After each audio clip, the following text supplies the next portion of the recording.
Good evening, everyone, and welcome to Tracy's Talk.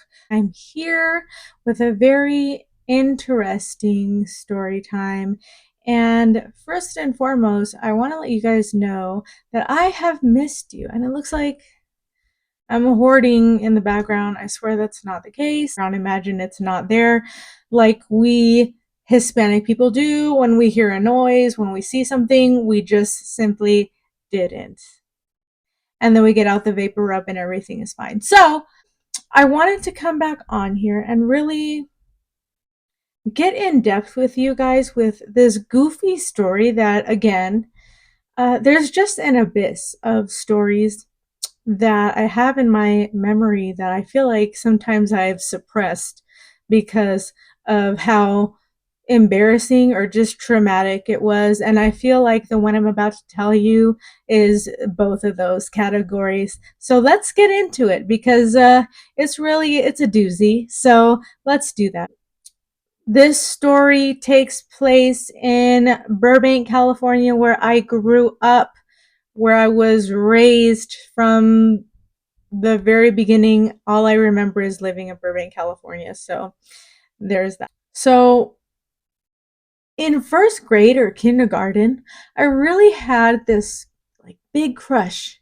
And I'm gonna whisper that because my daughter's downstairs. She's in the third grade, and she needs to not know about any of that. So in the kindergarten, I remember having this big crush on this one boy, and his name was Dylan. I'm just gonna call him Dylan. Okay, so Dylan was just the bee's knees for me for my entire school career. And I really thought, because my self esteem, when I say it was in the garbage, it was in the garbage. It was under the garbage, you know? I'm like, this kid would never look at me twice. Like, too good for me. Everybody's too good for me. Life's too good for me. How could this happen to me? May mama, kind of mentality. So that was how I just thought. Like, I wasn't good enough for anyone. And that was just my mindset back then. Thank you, therapy. So after I graduated high school, funny enough, I got in contact with Dylan over Facebook Messenger. I was like, hey, you know what? We've known each other pretty much our entire lives. We went to school together. Uh, like, let's hang out, trying to be, smooth. And this person, Dylan, is like, yeah, you know what? Yeah, let's hang out. Let's do this A, B, and C. And I'm like, okay. So Dylan picks me up from home, which there's a theme here in all these stories, right? And we go over to his place, and the only thing that I see in Dylan's house is a couch and a mattress that's like a blow up mattress, I assume it was. I don't know what that was. So I take myself and sit on the couch because this is the same girl that had zero self esteem and pulled my hand away from the most popular kid in my high school. So I was very awkward. I'm still very awkward. Like, who are we joking? But in any case, Dylan was like, "Hey, let's watch a movie. Let's lay down." If any of you guys really know me in depth, you know that I don't watch movies. Movies do not keep my attention for very long. And it's not Dylan's fault. It's just that I've never been into movies. I like TV shows. I like something that is going to start and end within 30 minutes, and I've gotten the complete story and I'm good to move on to the next thing in 30 minutes. Movies don't do that for me. I hate sitting there for like 3 hours trying to figure out what's going on and why is it going on. This visit with Dylan was very short, but still funny.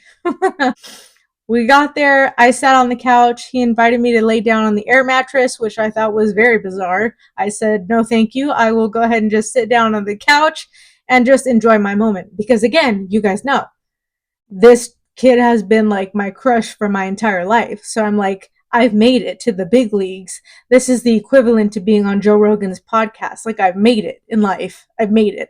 I'm here. Hi. And Dylan was a very like serious kind of kid at this point. I didn't really know him, but I don't take uh life so seriously like that. I like to laugh at things. I like to crack jokes. I like to be funny. I'm not like a very serious person. Dylan was like I'm so serious all the time kind of person, and that just made me uncomfortable. And there did come a point where I was like, you know what? Maybe this is why I've never connected with you because there was no like chemistry. It was just one human being hanging out, sitting next to another human being type deal. Uh, Dylan was interested in more than just hanging out and watching TV, which again, I don't know how I missed all the flags in all of these little boys, but let me tell you, when I found out that they were not just wanting to get to know me and to talk to me, it was like, what even is this? How do you exist? Do you just go around, woman to woman, like hopping? Like, what are you doing? Like, how does anyone get to know anyone in this town? Newsflash, in Burbank, they don't. They just date, they hook up, or you just move on, I guess. Because my personality type was not the one to be in Burbank, I guess. So Dylan was sitting on the air mattress. He would not get off the air mattress. He just kept trying to like get me to go to the air mattress, and it was giving Ted Bundy. Like, I didn't like the vibe that I was getting from Dylan at all. At some point I'm like, all right, well, I've had my popcorn and I'd like to go home. So, just hours into this conversation that was so boring and dull, I'm like, okay, this isn't going anywhere. I'm not leaving with a stomach full of butterflies. Like, this is not it. It's not it, friends. It's not it. So, I told Dylan, like, hey, I'm ready to go. Again, my mom's calling me. Um, he's like, okay, why? And I'm just like, why not? Like, that's really the question. Why not? Is more appropriate, but sure, I'll go with your why. I'm like, well, yeah, my mom's calling me and I'm tired, yeah, tired. so, Dylan drives me back and he's just like, I really wish that we could have kind of snuggled and watched a movie and blah, blah. And I'm just like, yeah, I'm sitting in the car, like ready to get out, when you're just like, you're done with somebody and their antics and you're just like listening to their very last lecture. I knew I would never see him again after this. So I'm like, okay, yeah. And he was just like, maybe next time you and me could get more comfortable. And I'm like, absolutely not, in a air mattress in a home that I've never been in, where I'm pretty sure is a trap house. Absolutely not. But it was a lovely evening with you, Dylan. Thank you for hosting whatever that was that I just experienced for like 2 hours. So thank you. I went home and I was like, dang, like 12 years, 12 school years of having a crush on this kid, and it was just nothing. Like, I was so perplexed. When I tell you, I was so confused. Like, how does that even happen? It's really true. People can be so good looking and just have nothing going on. Like, nothing. Also, he had this way of talking that really, it didn't throw me off, but it just made me not attracted to him anymore. Once he started speaking, it was kind of over for Dylan. All right. But what I will say is that it was just out of pocket. So out of pocket. And I'm like, maybe not. Probably not. Most likely no. No. The answer is no. He just spoke to me very weird. He called me like bro and bruh, and you can't be romantically like interested in someone who talks to you like that. Okay, first of all, and second of all, and third of all, and fourth of all of all. you call me bruh, I'm probably gonna pretend my mom's calling, like I did. So I went home and I was just so perplexed. Like, how in the world did that just go beneath my radar? I never spoke to this kid, I never, like, that was my first real encounter with him, and it was dull. Like, I was bored. And that was like the anticipation of my lifetime to talk to him and to get to know him because he was pretty popular too. But, Lord knows I wasn't. Oh my God. Um, I was so confused on why I had built that up so much in my mind over the years. And then it actually happens, like this date actually happens, and then there's nothing, no personality. If like a rock had a personality, it was Dylan. The evening went by pretty fast, and that was just the most shocking part of it all. It was just, how could this happen to me? I've made my mistakes. And that's just what it was. And I don't know where Dylan is today. I know that he had a child. Tried to denounce the fact that he had a child. And so again, it was one of those things that gave me the ick personally.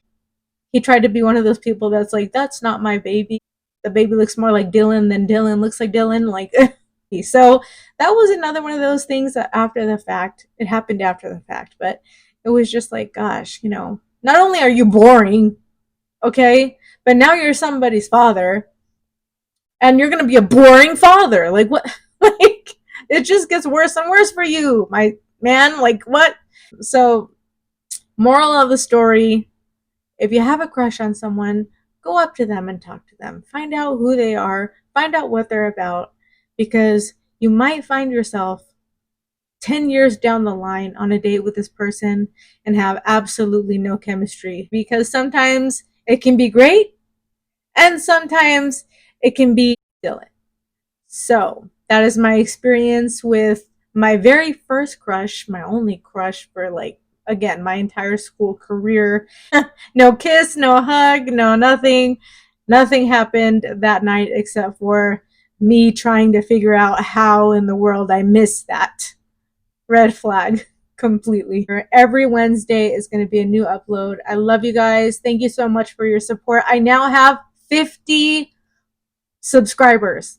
How freaking nuts is that? There are 50 people out there subscribed to my channel. And guess what? They're not related to me because I don't even think I have 50 people in my family. So thank you guys so much for your support, for your care, for your love. I appreciate you guys so much for subscribing. Today I realized I have 50 subscribers. That's crazy to me. I love you guys. Take care. And until next Wednesday, we'll see each other again.